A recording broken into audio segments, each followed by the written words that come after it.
Hello, Giants fans. So last week we did a video of what I think the Giants should do in this upcoming offseason, and now this is going to be more of a review type of video. It's going to be what we learned in the 2018/19 season.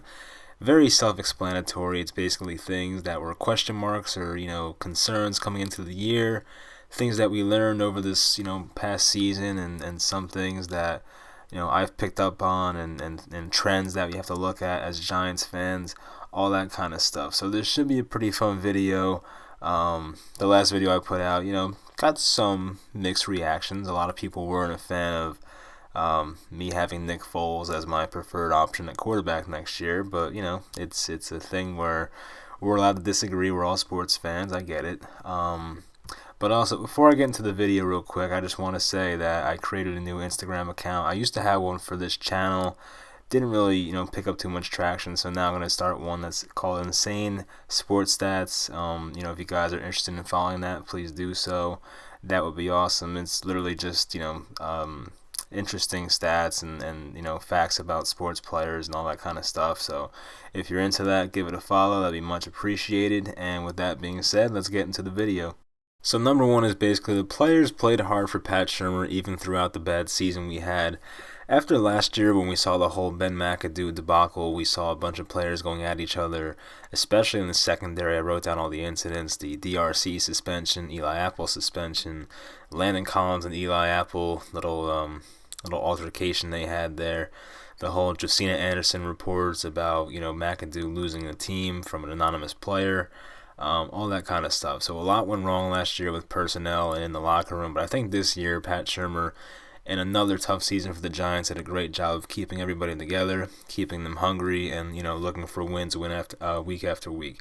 So I think that says a lot about a coach. It's funny, if I go back into the comments I had on videos for my weekly reactions for Giants games, I mean, so many people were saying, you gotta fire Pat Shurmur. This guy's no good. Blah blah blah. And, I never understood that, especially after he went for two in the Atlanta game on Monday night. I mean, people were losing their shit after that. And it made sense. It was kind of weird to see that at first, but, if you look at the analytics part, it makes sense to go for two in that situation, so I completely understand it now. But no, I mean, outside of that, I think Pat Shurmur's done a pretty good job here. I don't think Eli Manning is the quarterback that he wants.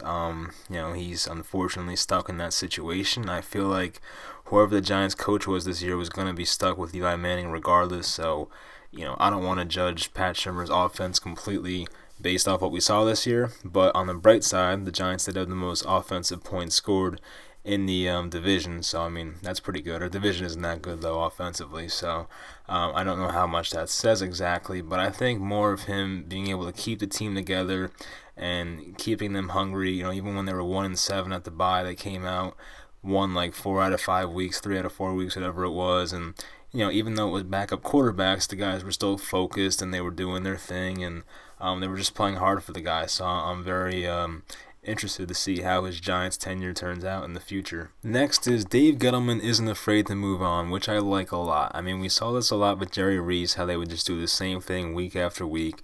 We as Giant fans all knew that, in the years 2016, 2017, that Eric Flowers was complete garbage and shouldn't have been our left tackle. I don't know how they didn't address that after the first bad season he had, but they didn't, and it got Eli Manning killed and made him paranoid and a lot of other bad things that happened because of it. But what Dave Gettleman does differently is, even though he's made bad contract signings, like you see here, the Patrick Omameh 3-year, $15 million contract, he was cut in November, which is, basically week 9 or 10, I believe. So they got out of that halfway through the season.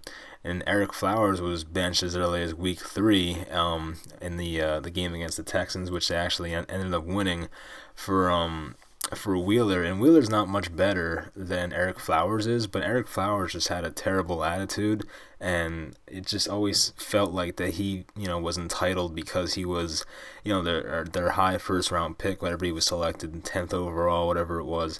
So I think he did the right things there, but it's nice to see a GM take initiative and do that kind of stuff. I mean, Gettleman has said in his press conferences that he is a big believer in the whole insanity definition, that doing the same thing over and over again and expecting different results. So having a GM that believes in that philosophy is a good thing, and I really I like that approach. So that's just definitely another note to take. If he makes a bad signing, he's not afraid to move on from it, and that's something I like about him. Next, we have the offensive line suffers more in the run game as compared to pass blocking. So there's like this false narrative as Giants fans that we always blame it on pass protection and how Eli Manning takes so many sacks, all that kind of stuff. But if you look at the I forget what website gave this out. It might have been Football Outsiders. It says it right there. Wow. Football Outsiders had the Giants ranked as the 20th pass blocking defense. But overall they were ranked 29th. So it tells you that the Giants did not create a lot of running holes.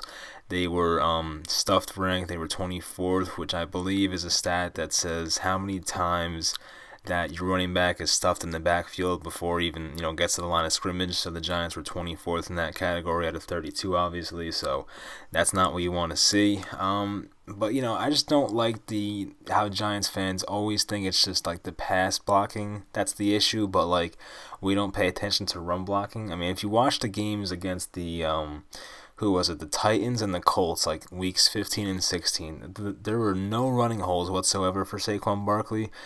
I've said it before, I think Saquon's the best running back in the league right now, but the guy had no holes to run through at times, and I forget his stat lines off the top of my head, but they were not impressive at all in those week 15, 16 games. So the Giants need to do a better job, to open up more holes for their running backs. And, there are teams that have lower pass blocking ranks than the Giants. I mean, you look at the Cowboys, the Titans, and the Seahawks, and, the Houston Texans.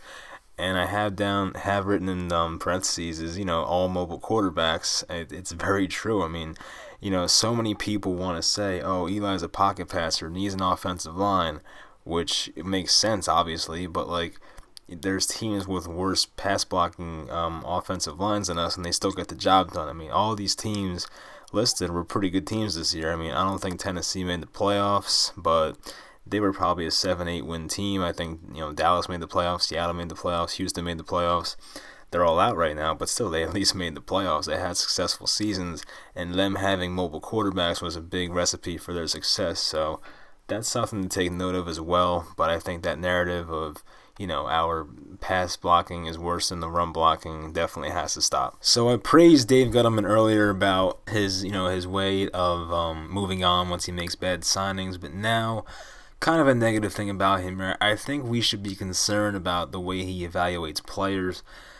I mean, he's always said that he wants to take the number one player on the board regardless of position, and here's the issue that I have with that. I mean, if you look at all the recent quarterback prospects, I mean, outside of like Andrew Luck, Peyton Manning, there's never going to be a perfect quarterback prospect, and like that's an issue because if our GM only wants the perfect guy, I mean, is he ever even going to take a chance on a quarterback? I mean, that's why some of you Giants fans should not get your hopes up about Kyler Murray. I mean, as cool as it would be and as, electric as this offense would be with a guy like Kyler, it's never going to happen. I mean, Dave Gettleman's not the kind of GM that's going to take a risk. I mean, the GM that's going to take a risk on Kyler Murray is going to be one that basically has his job secure and has, not on the hot seat at all.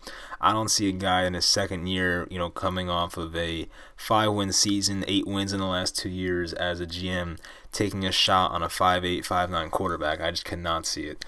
So I'm not getting my hopes up about that. I do think Dwayne Haskins is a possibility, but I still believe that he's going to take the best player on the board. If he thinks the best player on the board is a defensive tackle, he'll probably take another defensive tackle. I don't think it's what we need, but it's what he's going to do. And it's the same thing with, I always talk about this, obviously, you guys are probably sick of it, but the whole quarterback situation in last year's draft. I love Saquon Barkley, best running back in the league, I've said it. That position is just not a position that you take second overall, in my opinion. There have been many good rookie quarterbacks this year, whether it's Darnold or Josh Allen. Rosen had a rough year, but Lamar Jackson had a nice year as well. Even brought his team to the playoffs. So, I mean, there were definitely options the Giants could have taken. I was a big Baker Mayfield fan as well. But it just seemed like Dave Gettleman wasn't even interested in Baker Mayfield. Like, he literally did not even talk about him. I mean, I feel like once he just had his heart set on Saquon, that was it. There was no negotiating or anything like that, and I think they made the wrong choice there. But, if they do select Haskins this year and he ends up being a franchise quarterback, then you know what? They really dodged a bullet here because, if the Giants don't land the quarterback in this draft, I really don't know what they're going to do. I mean, they're probably going to stick with Eli Manning next year, which does not make any sense to me because you're settling for mediocrity at this point, which, is normal amongst Giant fans, it seems like, based off how many supporters there are of Eli Manning now. But, I'm a fan that wants to win. I don't think our roster is complete dog shit, but it's definitely not good right now, and Eli Manning has not brought us to a good record in a long time, outside of that 2016 season, which was carried by the defense, obviously. So, I think Gettleman, you look at his track record here of the drafts he had for the Panthers. I mean, there were some players that are still in the league, but for the most part, these players are not very, notable. Obviously McCaffrey's a great player. Curtis Samuel kind of had a good year this year. Who else do we have on here? Shaq Thompson's good. There's a lot of just no names on here. I mean, his 2017 draft is horrendous. I mean, look at the guys after Samuel. I mean, never heard of this offensive lineman, never heard of this defensive end. These guys did not even start games for them. So, I think Gettleman did a good job drafting this year, but if you look at his, last 3 years as the Carolina GM, that's a bit concerning, and I think he needs to have more of an open mind and more of a risk-taking approach when it comes to the quarterback position. Because here's the thing, you look at recent prospects like Patrick Mahomes, Carson Wentz, Jared Goff, Baker Mayfield, of course, was criticized everywhere, Josh Allen, Lamar Jackson, all these quarterbacks have flaws. You just have to pick the right one as a GM. You have to have the right system in place. We saw that with Jared Goff. Once he had a new coach, it was just like night and day difference of how effective he was as a quarterback. But if you're going to hit on a guy, you need to, that did not sound right, hit on the guy, but if you're going to hit on the right quarterback, then you need to at least take a risk. As I said, it's very, very rare to have a quarterback that's like the can't-miss prospect, like the Andrew Luck, the Peyton Manning. But in that case, you'd have to have the first overall pick. I don't think the Giants are going to be that bad where they're going to get a first overall pick.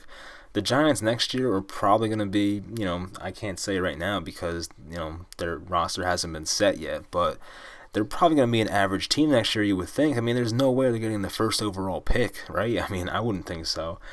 You have to take risk at that position. If Gettleman thinks Dwayne Haskins is going to be a great NFL quarterback, then you have to take him, especially if he's there. Even if you have to move up to get him, then you get him.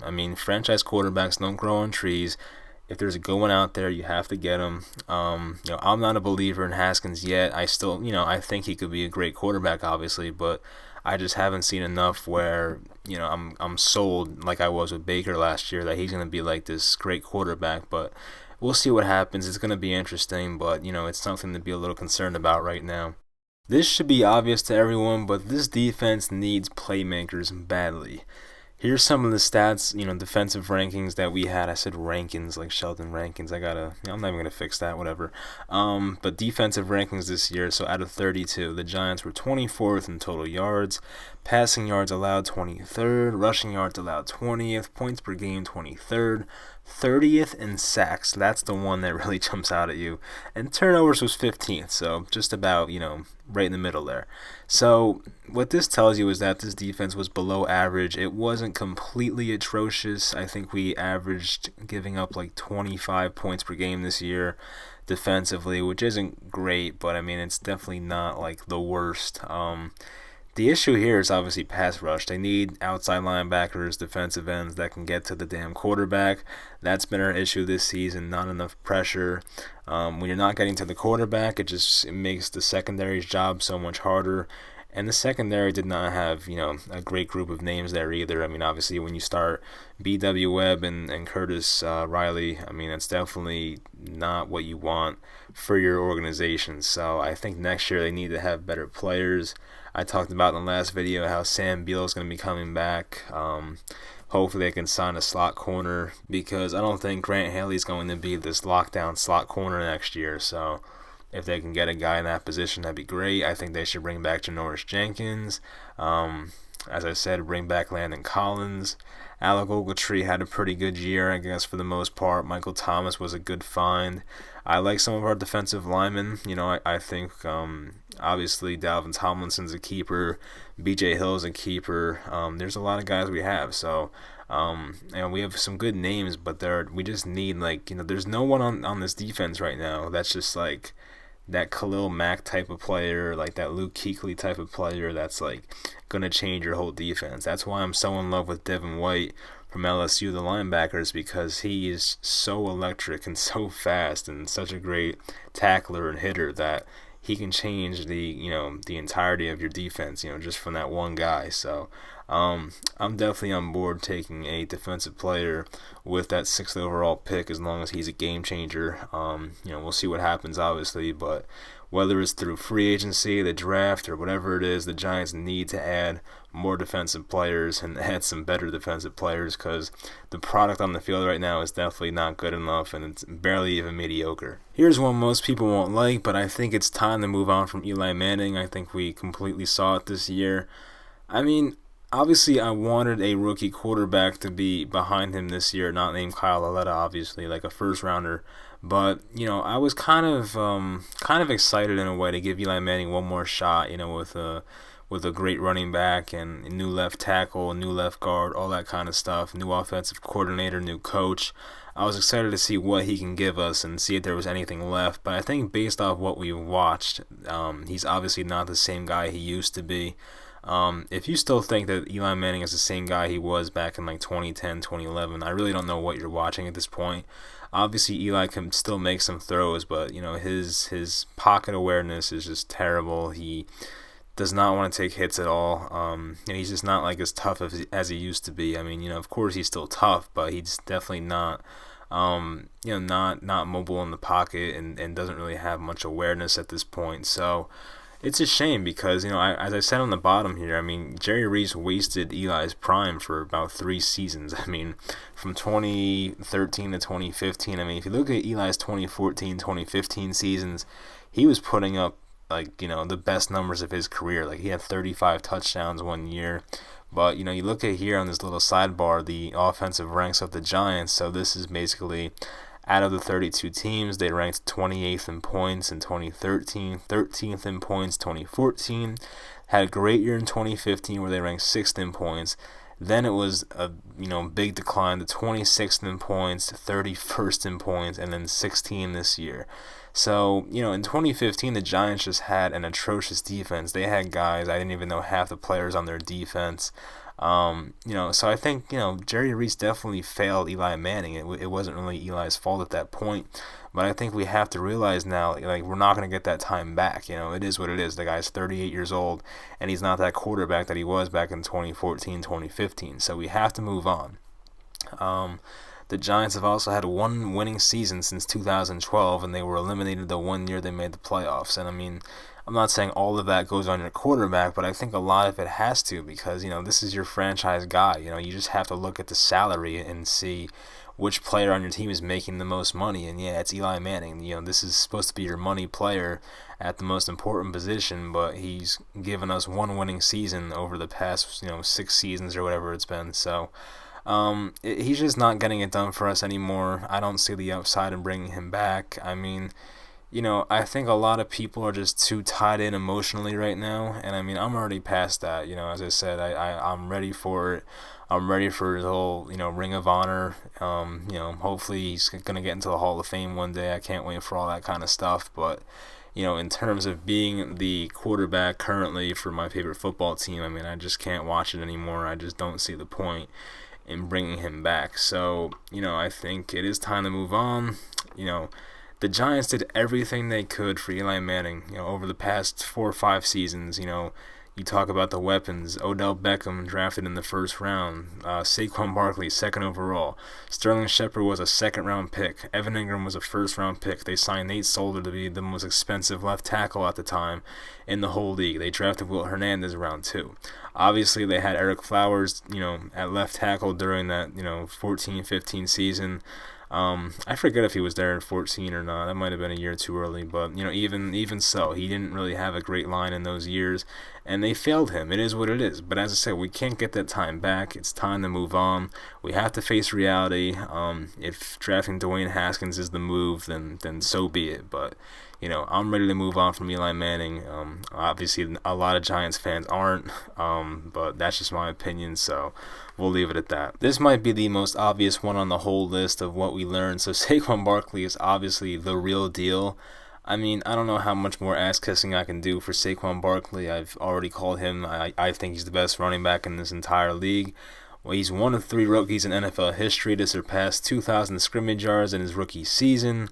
1,300 rushing yards, 91 catches, 15 total touchdowns this year. He was even clocked at the fastest speed according to Next Gen Stats this year, almost 22 miles per hour.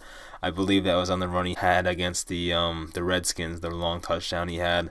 He of course has been incredible this year. Not much more you can ask for. Unfortunately, for him, it really didn't result in a lot of wins. There needs to be better players around him, but for Saquon Barkley, he's been, about as good as you could ask him to be. So, as I said last video, I hope he returns the same way he was last year. And, as I said, I don't know how much better Saquon Barkley can get, but then again, he's only like 21, 22 years old. So, we'll see what happens. But yeah, he is the real deal. Best running back in the league, in my opinion.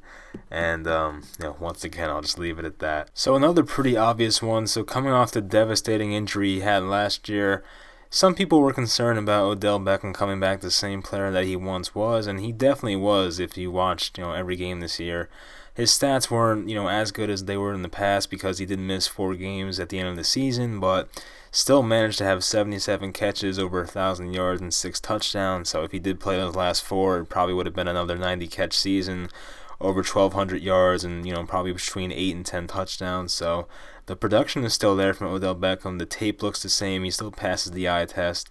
There's really not much more to say about him. I mean, unfortunately, he wasn't able to have one of those, slants for a touchdown catches this year, but I think defenses were definitely more conservative against the Giants this year because of the big play threats they had. So I think it was just defenses, being smart against Odell Beckham. So for the most part, I think he had another great year. I hope he's, healthy once again next year and we get a good season, and hopefully it's a meaningful season so that Odell doesn't have to sit out for minor injuries. But I'm happy that he was able to, not happy, but I was kind of relieved that he sat out those last 4 games. This is one of your highest paid players. You don't want to see him get hurt in meaningless games, so I think they made the right decision there. And, I hope he can get back to his old self next year as well. So another one here. Unfortunately, Evan Engram didn't make the jump that we all wanted. He was our first-round tight end just 2 drafts ago. Here's the good news, though. So he did miss 5 games, so this does help the stat a bit. But he had 13 drops last season in his rookie year, so 13 drops is a ton. This season he only had 2. As I said, he did miss 5 games, but to go from 13 drops to 2 is a big improvement. So, the thing with Engram is it's weird how it works, but his production drastically increases without Odell Beckham in the lineup. I don't know what it is. I mean, it must be an increase in targets or something like that. Maybe he just, says, I need to step up myself and just plays better. I don't know what it is, but Evan Engram plays much, much better football when Odell Beckham's not in the lineup. I really want those 2 to gel and, kind of coexist with each other. That would be the ideal situation for the Giants offense. And you see these last, 4 games of the season when Odell was out, Evan Engram was putting up crazy numbers. I mean, he had over 70 yards in every game, over 75 yards in every game. Had some long catches as well, and was that kind of tight end that we wanted and the one that we drafted in the first round. So I still think there's a ton of potential for a player like Engram, but unfortunately year 2, it wasn't one to forget because there were improvements, but it was a year that, wasn't really, it wasn't a step in the right direction based off what we saw in 2017. Next we have, let's face it, Nate Solder was probably worth the money. So, as Giant fans, we know how bad Eric Flowers was, and it was just the worst thing you could watch. The guy did not know how to play football, it looked like. I mean, Nate Solder wasn't perfect this year by any means, but based off what we've seen the previous 2 years from Eric Flowers, it was a huge difference, and it was something we needed. I don't want to pay a guy with Nate Solder's skill set $62 million for 4 years, but sometimes you have to. I mean, when you don't draft the right way, these kind of things happen. You kind of have to overpay in free agency. That's just how the whole business works. So, I wish the Giants hit on the Flowers pick, but it is what it is, and we went out and paid Nate Solder, and he was pretty good this year. It started out a bit shaky, but towards the end of the season, you barely heard his name called. So, I mean, that's always good for an offensive lineman. It says that he allowed 8 sacks this season, which was the most he had since 2013, apparently. So, I don't. For his standards, it wasn't the best year, but based off what we've seen as Giant fans the last few years with Eric Flowers, big improvement. So I think Nate Solder right now is worth the money. It's kind of an underrated signing right now because of all the money we paid him, but right now it's working out. We're giving Eli Manning the protection he needs, and I think right now you can't really complain with the production he's giving us at left tackle. This is another obvious one, but based off the way some people were talking in the preseason, it was pretty evident the Giants were not just a good running back away from being a competitive football team. So, as I wrote down, some of the stench left by Jerry Reese was carried over in 2018. So although Gettleman only kept 13 players from last year's roster, he kind of gets a pass because it's his first year as GM. So the Giants need to address a ton of positions. I think quarterback, wide receiver 3, center, right guard, right tackle, defensive end, outside linebacker, cornerback, free safety. There are a lot of holes on this team. So for us to think, or not us, because I wasn't part of this group, but for some people to think that we were just a good running back away from being like this 10-11 win team once again was kind of foolish in my mind. As I said in the beginning of the season, I predicted 8-8 and that we wouldn't make the playoffs, and we got 5 wins. So I'm sure no one predicted 5 wins. That was very disappointing, but we need to be a little bit more realistic with this team now. I still think we're in a bit of a rebuild here. If they get Dwayne Haskins and he ends up being, a great player right away, then maybe we can make the playoffs next year. Who knows? But I'm prepared to be like more of a rebuilding team. There are a ton of spots to fill on this team, as you can see here. It's not easy to find all these positions, so the Giants will have to hit big in the draft this year, make, more than just one good free agent signing. They need to hit on a lot of guys this year. So I am saying again, hit on guys. I don't know why I'm saying that, but I apologize. But they need to sign a lot of effective players next year. So I think that has to be the main goal for this team, is just get better players in the building. They have the coach in place. They have their GM. I mean, I'm not a big Gettleman guy, but it seems like they have their GM. Right now they just need to improve their personnel, and hopefully more wins will follow. So before, we looked at Dave Gettleman's draft history in Carolina, and most of it wasn't that good. But right now, as we speak here in January of 2019, it looks like we have 4 rookies on this team that could be very good impact players for the future. So of course we have Saquon Barkley, right? 2,000 scrimmage yards, 85 Pro Football Focus rating, which is considered good. Saquon Barkley was incredible this year. Will Hernandez, I mean, there were times where he slipped up and didn't get the right block and did have some penalties, all that kind of stuff. But for the most part, the guy played 16 games, was rated as an above average left guard in this league. So I think Will Hernandez eventually will pan out as a great pick. He's 23 years old, has a great attitude, all that kind of stuff. BJ Hill looks like a great player as well. Had a 69 PFF rating, which is above average. Did have some bright spots for us. I made a highlight video of BJ Hill. Actually made a highlight video of all these players, so you could all just go back to my videos and watch them if you're interested. BJ Hill looks like he's going to be a great player. So then again, we have Lorenzo Carter, who didn't play as much as these other guys, but he did have a good PFF rating, another above average. Lorenzo Carter is just an athletic freak. He has these long arms and is fast for a linebacker.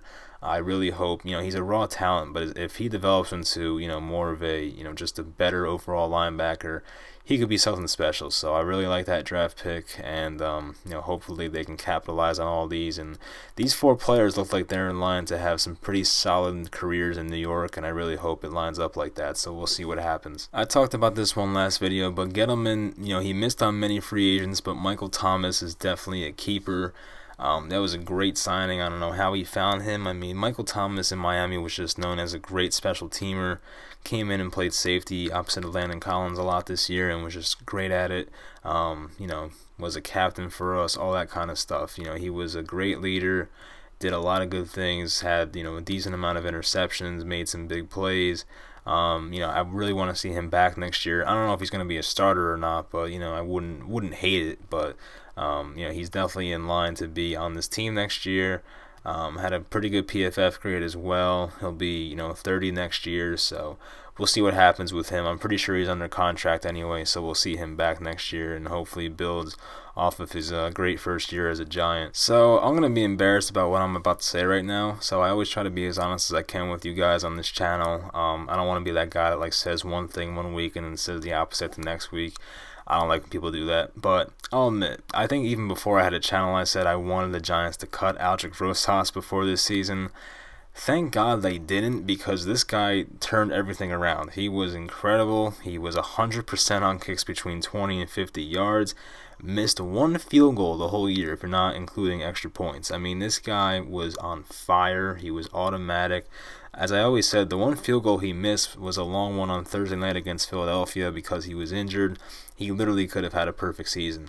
Also, congrats on the Pro Bowl. Well deserved. Thank God I'm not the GM, because Aldrick Rosas probably wouldn't be a Giant.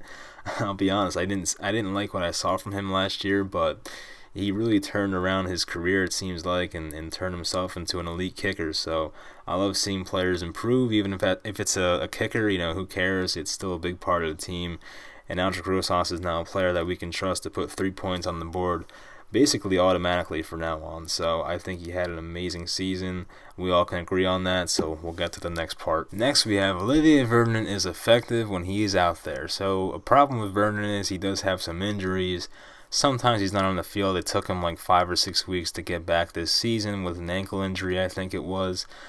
I mean, when you're watching the games, it's not like unless you're watching him every play, you don't see Vernon do too much, it seems like. I mean, but when you go back and watch the games, and I realized this myself, and especially from this tweet, he had a bunch of pressures this season.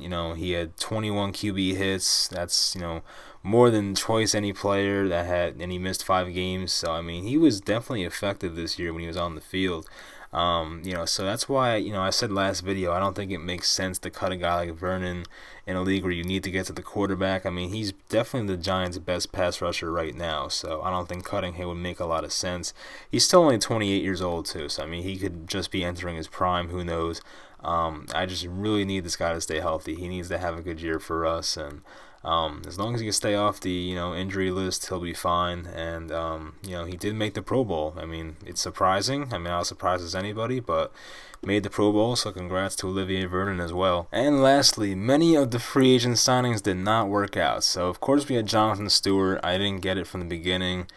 That was just, I don't even want to think about it. Kareem Martin from the Cardinals. He's the kind of guy who's just an athletic freak. He just wasn't all that good. He was alright, but he wasn't all that good.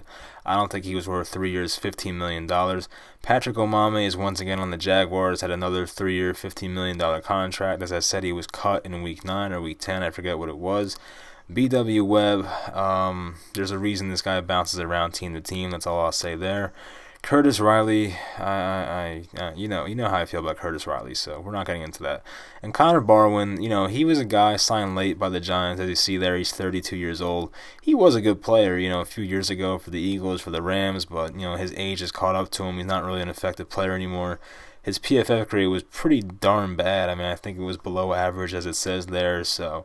so there's 6 players that definitely weren't worth signing for this team, but Dave Gettleman did have some good signings. He did have the Nate Solder signing, the Michael Thomas signing, stuff like that. So it wasn't all bad, but there were definitely some players he missed on in free agency. So with all that being said, I think we are done here. This is on 33 minutes.